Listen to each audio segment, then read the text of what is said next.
Nobody in Greystone Hollow forgot the morning Samson Masterson made a fool of himself in front of a woman who owned nothing, and somehow, impossibly, walked away with everything.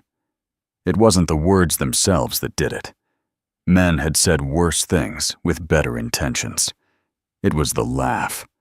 That single, unguarded, completely free laugh that came out of Carlene Glover like she hadn't been sleeping behind the feed store for the better part of 2 weeks.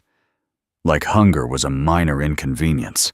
Like Samson Masterson, with his 300 acres, his stone-faced reputation, and his inability to string 4 kind words together, was the funniest thing she had encountered in a long, difficult life.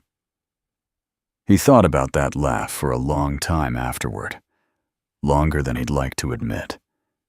Samson had come into town that Thursday for 2 things, a new axe handle and 50 pounds of grain. He was a man of lists, of order.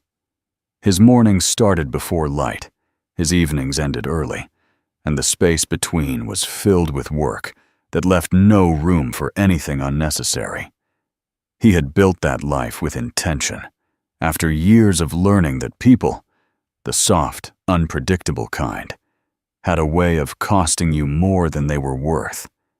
He was 41 years old. He had never once been called warm.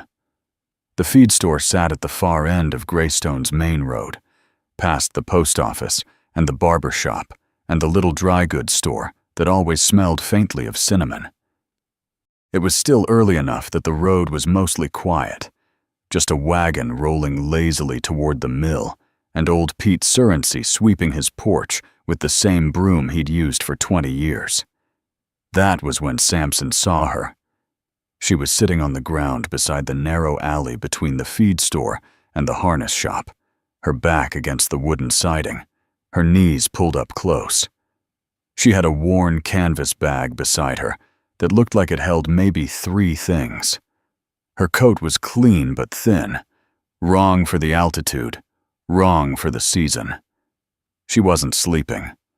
She was watching the road with the calm, steady eyes of someone who had learned to read a place quickly, to measure it before it measured her. Samson almost walked past. He was good at walking past things that weren't his business. But she looked up at exactly the wrong moment, and their eyes met, and he stopped moving without deciding to. He stood there longer than was comfortable. She didn't look away. Most people in Greystone dropped their eyes when Samson Masterson stared at them too long. This woman did not appear to have received that particular instruction. "You waiting on somebody?" he asked. It was the best he could do. "No," she said. "You from here?" "No." He nodded like that answered something. It didn't. He looked at the canvas bag. He looked at the coat. He looked at the thin line of her shoulders and the way she was sitting on cold ground like it was a perfectly reasonable chair. Something moved in his chest that he didn't have a name for. What came out of his mouth next was not what he planned. He hadn't planned anything. That was the problem. "Can I buy you?" The silence that followed was roughly the length of a small eternity. Her expression shifted, just barely, and then the laugh came. Not a polite laugh, not a confused laugh, a real one, from somewhere deep, the kind that takes you by surprise even when you're the one laughing. She pressed her hand over her mouth after a moment, but it was too late. It had already happened. "A meal," Samson said. The word came out flat, and 2 seconds too late. "I meant a meal." She looked at him with bright, tired eyes and nodded slowly, like she was being very generous by believing him. "I know what you meant," she said. He wasn't sure she did. He wasn't sure he did either. Her name came out over a bowl of beef stew at May Hilburn's small eating house on the corner. Carlene Glover. She said it plainly, without decoration, the way people say names when they're not trying to impress anyone. She ate like someone who was hungry, but didn't want to show it. Measured, unhurried, keeping her eyes mostly on her bowl. Samson sat across from her and said very little, which was normal for him, but felt different this time. Usually his silence was a wall. Today it felt more like he was waiting for something, though he couldn't have said what. She was younger than him, maybe early 30s, maybe younger. It was hard to tell. There was something in her face that had seen more than her years should have allowed, but it hadn't hardened her the way that kind of life usually did. That was the thing he couldn't quite figure out. She had the eyes of someone who had been through something significant, and yet she had laughed, genuinely, freely laughed. At him, yes. But still, "You passing through?" he asked. She considered the question like it deserved real thought. "I'm not sure yet." "What does that mean?" "It means I haven't decided." Samson looked at her. "Decided what?" She looked back at him with an expression that was almost amused. "Whether there's a reason to stay." He didn't know what to say to that. He reached for his coffee and said nothing. She didn't ask him anything about himself, which was unusual. Most people in Greystone, and the strangers who passed through it, wanted something from Samson Masterson eventually. His land, his name, his ear at the town council. He was useful to people in the way that a tool is useful. They picked him up when they needed him and set him down when they didn't. Carlene Glover finished her stew, folded her hands on the table, and thanked him with a sincerity that had no performance in it. Then she stood up and reached into the canvas bag and produced 2 coins. "I can cover half," she said. "You don't have to do that." "I know I don't." She set the coins on the table with a quiet certainty that left no room for argument. He walked out with her into the cool morning air and stood there on the board sidewalk while she adjusted the strap of her bag on her shoulder. She looked up and down the road with those steady eyes, like she was reading the town again, updating her first impression. "There's a rooming house 2 streets over," Samson said. "Mrs. Pearson runs it. Clean. Reasonable." Carlene looked at him. Something passed across her face. Not suspicion exactly, more like careful consideration, like she was deciding how much to trust the information. "Thank you," she said. She walked away without looking back. Samson stood there until she turned the corner. He went and bought his axe handle. He loaded his grain. He drove his wagon back up the mountain road toward his property, with the trees closing in on either side, and the morning light coming low through the branches. He thought about the laugh the entire way home. And somewhere around the 3rd mile, he realized he hadn't asked her a single thing that mattered. Not where she'd come from. Not what had happened to her.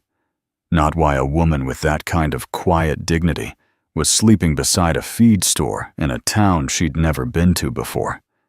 He hadn't asked, which meant he would have to come back. That thought unsettled him more than any of it, because Samson Masterson did not make return trips for things he couldn't explain. But he already knew he would. Samson told himself he was coming back to town for nails. He needed nails, the way a man with 300 acres always eventually needs nails. There was always a fence post, always a loose board, always something on the property that required attention. It was a perfectly reasonable errand. It had nothing to do with whether Carlene Glover had stayed at Mrs. Pearson's rooming house or moved on to the next town without leaving so much as a footprint behind. He told himself that too. He came down the mountain on Saturday morning, 2 days after the stew and the coins, and the laugh that had followed him up every mile of road in between. He drove with both hands on the reins, and his eyes straight ahead, and the very deliberate posture of a man who was simply running an errand. He saw her before he reached the hardware store. She was outside the little dry goods shop, speaking with Alma Westbrook, who ran the place and had a reputation for talking at length to anyone who stayed still long enough. Carlene was nodding, listening, her canvas bag over one shoulder. She had a different expression on her face than the one he'd seen 2 days ago. Softer, more open, the kind of face a person shows when they feel momentarily safe. Samson slowed the wagon without meaning to. Alma noticed him first, waved with her usual enthusiasm. Carlene turned. She didn't smile exactly, but she didn't look away either. He bought the nails. He took longer than necessary doing it, speaking with old Harold Finuff behind the counter about nothing of particular importance. The weather, the condition of the North Road, whether the mill was taking on extra work before winter. Harold was a talker, and Samson usually avoided talkers, but today he let the conversation run long. When he came out, Carlene was sitting on the bench outside the dry goods store, alone now. She had a small paper parcel in her lap, the kind Alma wrapped when someone bought thread or buttons. She was watching the road again, that same steady reading quality in her eyes. Samson stopped in front of her. He had not planned what to say. That was becoming a pattern with this woman. "You stayed," he said. "I did." "And Mrs. Pearson's?" "Yes." She glanced up at him. "She's kind. She let me help with the laundry in exchange for the first week." He nodded. Something about that, the practicality of it, the quiet self-sufficiency, settled something in him he hadn't realized was unsettled. "You find any work?" he asked. She looked at the parcel in her hands. "Not yet. Alma said she might need help around the shop 2 days a week. We're going to talk about it Monday." "That's good." "Yes." The silence between them was not uncomfortable. That surprised him. Samson was a man who made silences uncomfortable by existing in them. People always felt the need to fill the space around him with words. Carlene did not appear to feel that need. "What kind of work did you do before?" he asked. "Before here." Something shifted in her face. Not closing exactly, more like a door that moved slightly in the wind without opening all the way. "Different things," she said. He recognized deflection. He used it himself often enough. He let it go. He came back the following Thursday, and the Thursday after that. There was no pretense of nails the second time. He told himself the ride down was good for the horse, which was the kind of reasoning a man uses when he's run out of better explanations. He brought a small bundle of dried herbs from his property. The third visit, sage and something else he couldn't name, and held them out to her in the road outside May's eating house, where they had fallen into the habit of sharing a meal on Thursday mornings, without either of them formally agreeing to it. Carlene looked at the bundle in his outstretched hand, and then looked at his face. "What's this for?" she asked. "You mentioned the room smelled like old wood," he said. "These help with that." She took them slowly, studied them. Then she looked back up at him with an expression he couldn't fully read, something between touched and cautious, like a person reaching toward warmth and checking for burns at the same time. "Thank you, Samson," she said. It was the first time she had used his name. He noticed it more than he expected to. By the 5th week, Carlene had the 2 days at Alma's shop, and word had gotten around Greystone the way word always does in small places. Quietly, completely, and with liberal embellishment. People had seen Samson Masterson eating Thursday breakfast with the woman from the rooming house. People had opinions about that. Ruth Matheson, who sat on the church committee and considered herself a reliable source of community information, stopped Samson outside the post office on a Wednesday afternoon. "She's not from anywhere local," Ruth said, without preamble, as if this were a matter of civic concern. "Most people aren't," Samson said. "Nobody knows her people. She knows them." Ruth's mouth thinned. I'm just saying, Samson, a woman in her situation, traveling alone, no family, no connections, there's usually a reason for that." Samson looked at Ruth Matheson for a long, flat moment. "There's usually a reason for most things," he said. "That doesn't make it anybody else's business." He walked away before she could answer. He didn't mention the conversation to Carlene, but it stayed with him, not because he believed Ruth's insinuation, but because it pointed at something he had been circling around for weeks without landing on. He didn't know Carlene's story. She offered pieces, small, careful pieces, but never the shape of the whole. And he, who valued privacy above nearly everything, found himself wanting to know. That felt dangerous. It was a Tuesday evening in early October when things shifted. Samson had stayed in town later than usual to speak with a man about a property boundary dispute along his eastern fence line. The meeting ran long, the light went early, and by the time he stepped out of the land office, the sky was already deep blue, and the temperature had dropped sharply. He was passing the rooming house on his way back to where he'd tied the horse when he heard it. Not the laugh this time. Something quieter. A sound from the side garden of Mrs. Pearson's house, a garden that backed against the narrow lane Samson was cutting through. He almost kept walking. Then he heard it again. Carlene was sitting on the garden bench in the near dark, and she was crying. Not loudly. The kind of crying a person does when they have learned to do it quietly, when they have had long practice at not wanting to be heard. Samson stopped. He stood in the lane for a moment that felt very long, caught between his instinct to leave her the privacy she clearly wanted, and something else, something newer and less comfortable, that would not let his feet move forward. He cleared his throat. She looked up fast, startled, and in the half-second before she composed herself, he saw it clearly. Not just the tears, but the exhaustion beneath them. Something that had been carried a very long way. "I didn't mean to intrude," he said.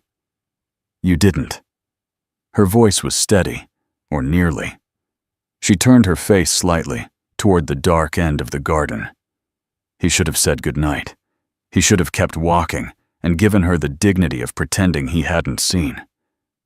Instead, without planning it, without deciding it, he walked through the garden gate and sat down on the far end of the bench. Not close, not intrusively close, just present. She didn't tell him to leave. They sat there in the cooling dark for a long time, neither of them speaking. Somewhere down the road, a dog barked once and went quiet. The first stars appeared above the tree line.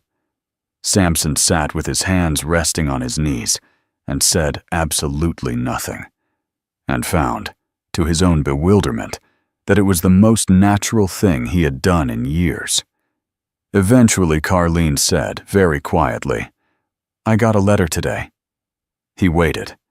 "From back home," she paused. "From someone I wasn't expecting to hear from." He didn't ask who.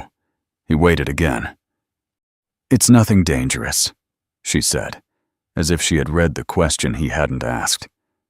"Just old." She said the word like it had weight, like old was its own kind of difficult. Samson looked at the tree line. "Old things have a way of finding you," he said.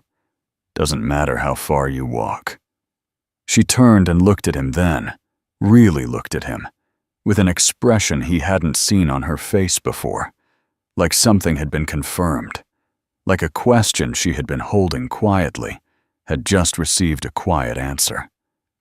"Yes," she said, "that's exactly it." The night settled around them. Neither of them moved. And Samson Masterson, who had spent the better part of 20 years making sure nothing could get past the walls he had built, with such careful intention, sat very still and felt something shift in his chest, slow and irreversible, like a stone turning over in a riverbed. He didn't know what was in that letter. He didn't know what she had left behind, or who had found her, or why a woman with that kind of strength had ended up on cold ground beside a feed store in a town she had never seen before. But he knew, with the same certainty he knew weather and seasons and the particular silence before a storm, that whatever Carlene Glover was carrying, it was bigger than she had let on. And that whoever had written that letter was not finished with her yet. The letter was from her brother. Carlene told him on a Thursday morning, over the usual bowl and the usual coffee, 3 days after the garden bench and the quiet dark, and the moment neither of them had spoken about since. She told him the way she told most things, plainly, without theater, like she was reporting weather. His name was Douglas Glover. He was 4 years older than her, and he had found her through Mrs. Pearson's address, which meant someone in Greystone had written to someone somewhere, and the chain of small-town connectivity had done what it always did. Carlene was not angry about it. She was something more complicated than angry. "He wants me to come home," she said. Samson wrapped both hands around his coffee cup. "Where is home?" "Drover County, south of here. About 4 days by coach." She looked at the table. "It's where I grew up, where my family's land is." "Is that why you left? Family trouble?" She was quiet for a moment. Outside, Greystone was going about its morning. Boots on the boardwalk, a wagon wheel on gravel, someone calling a name across the road. "My father passed 2 years ago," she said. "Left the land to Douglas. That was his right, I suppose. But Douglas made some decisions after that. About the land, about money, about a man he wanted me to marry. And I disagreed with those decisions strongly enough that I left." Samson looked at her. "He wanted to arrange your marriage." "He had debts," she said. "The man he chose had money. It was a practical solution to Douglas's problem." She said it without bitterness, which somehow made it worse. "I was 29 years old, and I had spent my whole life on that land, and I left with what I could carry, because I was not going to be a practical solution." The words landed in the space between them and stayed there. Samson thought about that, about a woman choosing cold ground and a strange town over a life someone else had designed for her, about the kind of spine that required, about how it must have felt to make that choice and keep walking and not look back. "What does he want now?" Samson asked. "He says the man is gone, says the debt is settled." She turned her coffee cup slowly in her hands. "Says he wants to make it right." "Do you believe him?" She looked up. "I don't know yet." He thought about it for the rest of the week. He had no claim on Carlene Glover. He knew that. They had shared Thursday breakfasts and a bench in the dark and a handful of conversations that had meant more to him than he had admitted to himself. That was all. He had no right to an opinion about whether she went south to Drover County, or stayed in Greystone, or walked in a third direction entirely. He had no right. He had the opinion anyway. On Sunday, he rode down the mountain without a reason for once. No nails, no grain, no boundary disputes, and found her in Alma's shop, rearranging a shelf of dry goods with the focused, quiet competence she brought to everything. She looked up when he came in. Alma made herself scarce with the practiced tact of a woman who had been watching something develop for several weeks. "I've been thinking," Samson said. "About what?" He stood in the middle of the store with his hat in his hands, which was not a posture he was accustomed to. "About Douglas." Carlene set down the tin she was holding. She leaned against the shelf and looked at him with those direct, patient eyes. "I don't think you should go back because he asked you to," Samson said. "I think that if you go, it should be because you decided to, on your terms, not because guilt or blood obligation pulled you back into something you worked very hard to walk out of." Carlene was quiet for a moment. Then she said, "Is that the only reason you came down the mountain today?" The question sat in the air between them like something physical. Samson looked at her.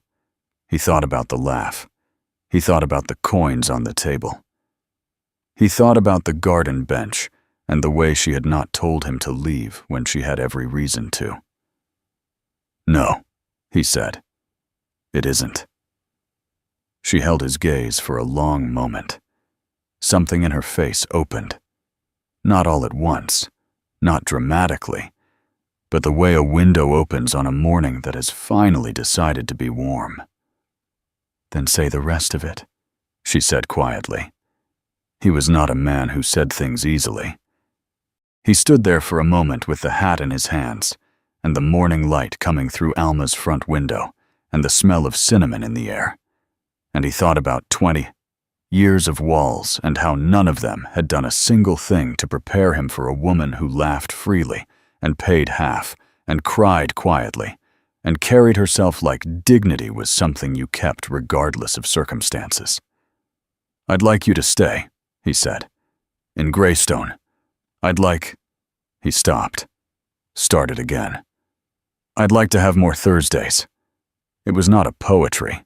It was not a grand declaration. But Carlene Glover looked at him like it was exactly enough. She wrote back to Douglas. Samson did not read the letter and did not ask what it said.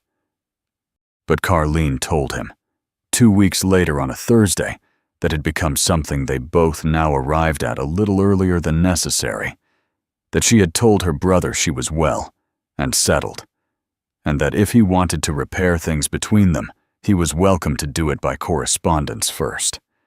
She would see about a visit in the spring, on her own timeline, her own terms, with her own return ticket already purchased. Samson nodded. "That sounds right." "I thought so too," she said, and smiled at him over her coffee. A real smile, unhurried, the kind that reached her eyes. He felt it the same way he had felt the laugh the first morning. Somewhere deep and slightly off balance and entirely out of his control. Winter came to Greystone the way it always did, without apology, overnight, the mountain road going gray and hard, and the mornings arriving dark. Samson brought extra firewood down to Mrs. Pearson's, without being asked, which Mrs. Pearson accepted with a knowing look that he chose not to acknowledge. The Thursdays continued. They lengthened, from an hour to 2, from breakfast into the late morning, conversation moving from careful to comfortable to something else entirely. Carlene had a mind that worked sideways, that approached things from angles he hadn't considered, and he found himself looking forward to being surprised by it. That was new. He had not looked forward to being surprised by anything in a very long time. In November, she told him about her mother, who had died when Carlene was 12, and whom she had spent the rest of her childhood trying to be worthy of. In December, he told her about the partner he'd had in his 30s, a man he had trusted with half his land, and who had left with more than that. He had never told anyone that. The words came out stiffly, like they had been stored in a cold place, but she received them without flinching, and without pity, and that made all the difference. By January, they were walking the mountain road together on Sunday afternoons, Carlene in a proper winter coat that had appeared sometime in December, earned, purchased herself, belonging to no one's charity. She walked beside him with her hands in her pockets and her breath making small clouds in the cold air, and he thought more than once that he could not identify the moment this had become necessary to him. It had happened the way the season changed, gradually and then entirely. He asked her in February, not down on one knee with a ring produced from a pocket. That was not who he was, and she would not have wanted that version of him anyway. They were standing on the porch of his property, where she had come for Sunday supper for the past 6 weeks, looking out at the snow-covered slope and the tree line going dark in the early evening. "I've been thinking," he said. Again. Always with the thinking. "I know," she said. She was looking at the tree line too. "I'd like this to be permanent," he said. "You and the Thursdays and the Sundays. All of it. I'd like it to be the arrangement from here forward." Carlene was quiet for a moment. The cold air moved between them. "You're asking me to marry you," she said. "Yes. In the least romantic way it has ever been done. Probably." She turned and looked at him then, and he saw it. The laugh coming before it arrived, that same free, unstoppable thing that had broken something open in him the very first morning. She laughed, and it rose up into the cold February air and scattered into the trees, and he stood there and felt it happen to him. All over again, exactly the same way, like no time had passed at all. "Yeah," she said when she had recovered. "Obviously, yes." He exhaled. He had not realized he was holding his breath. He reached out and took her hand, with the careful deliberateness of a man who had not held anyone's hand in a very long time and intended to do it properly. She let him.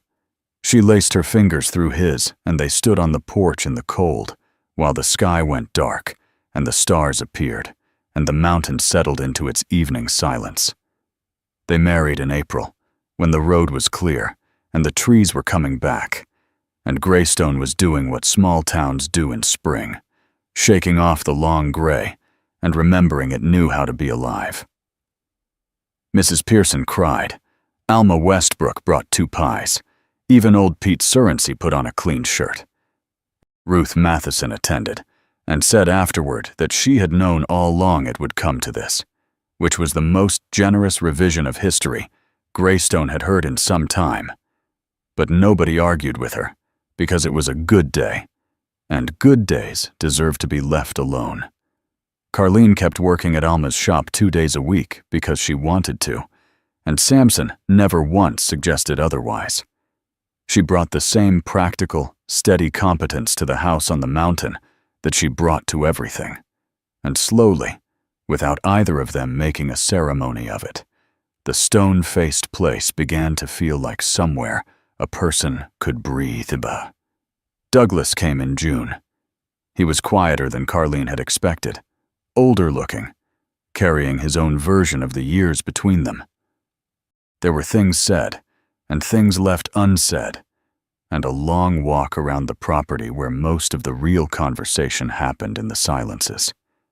He left on the 3rd day, and Carlene stood at the road and watched his wagon go, and Samson stood beside her and said nothing, and she reached over and took his hand without looking at him.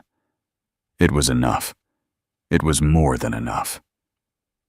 2 years later, on a Thursday morning in October, Carlene sat in the kitchen of the mountain house with a cup of tea and a particular tiredness she had learned to recognize, and told Samson across the table that the house was going to need another room.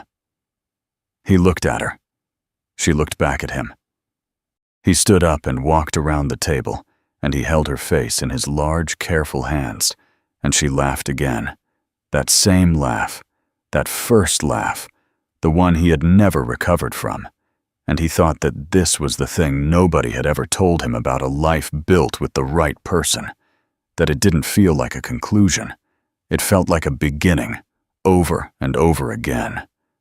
And that is where we leave Samson and Carlene Masterson, on a Thursday morning, on a mountain, at the start of something new. If slow-burn stories about ordinary people living extraordinary lives are what you come back for, there are more waiting for you, right here. A note before you go. This story has traveled through a screen and into your world, and we genuinely want to know where in the world that is. Whether you're reading this from a quiet town, a busy city, a cold country, or a warm one, drop your location in the comments. It means more than you know to see how far a simple story can reach. And if you have thoughts, something you'd like more of, something that could be sharper, a kind of story you'd love to see next, leave that too. This channel grows the way good things grow, slowly, with the right people tending it.